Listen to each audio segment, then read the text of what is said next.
નમસ્કાર દર્શક મિત્રો, હું છું રૂપલ વણેચિયા. સંપૂર્ણ ન્યૂઝમાં આપનું સ્વાગત છે.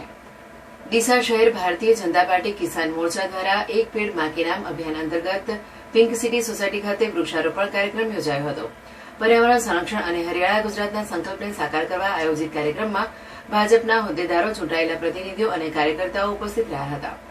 કાર્યક્રમમાં ડીસા શહેર ભાજપ પ્રમુખ ડોક્ટર વર્ષાબેન પટેલ, જિલ્લા ભાજપ ઉપપ્રમુખ રીટાબેન પટેલ, ડીસા નગરપાલિકા પ્રમુખ કૌશિકભાઈ સાધુ, ડીસા શહેર ભાજપના મહામંત્રી નરસિંહભાઈ વાઢેર અને રમેશભાઈ મેવાડા સહિત વિવિધ મોરચાના હોદ્દેદારો, નગરપાલિકાના સભ્યો તથા મોટી સંખ્યામાં કાર્યકર્તાઓ ઉપસ્થિત રહ્યા હતા.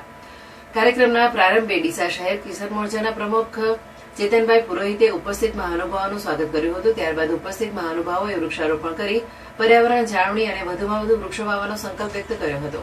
આ પ્રસંગે કિસાન મોરચાના કાર્યકર્તાઓએ કાર્યક્રમને સફળ બનાવવા સહયોગ આપ્યો હતો. અંતે કિસાન મોરચાના મહામંત્રી કમલેશભાઈ દેસાઈએ આભાર વિધિ કરી હતી. કાર્યક્રમમાં ઉપસ્થિત સૌએ હરિયાળો અને સ્વચ્છ ભારત નિર્માણ માટે પર્યાવરણ સંરક્ષણનો સંદેશો આપ્યો હતો.